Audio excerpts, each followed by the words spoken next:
ಅಲ್ಲೇ ಶುರುವಾಗಿದೆ.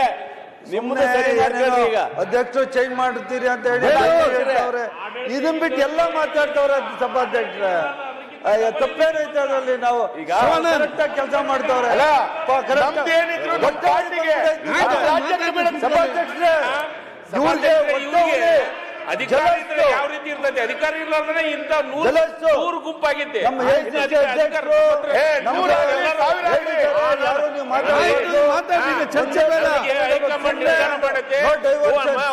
ಉಪಮುಖ್ಯಮಂತ್ರಿಗಳು ಒಂದೇ ಕಡೆ ಊಟ ಮಾಡಿದ್ರು ನಿಮಗೆ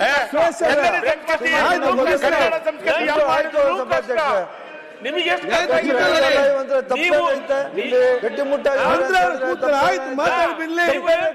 ಎಲ್ಲ ಬದಲಾವಣೆ ನಿಮ್ಮೆಲ್ಲ ನೋಡಕ್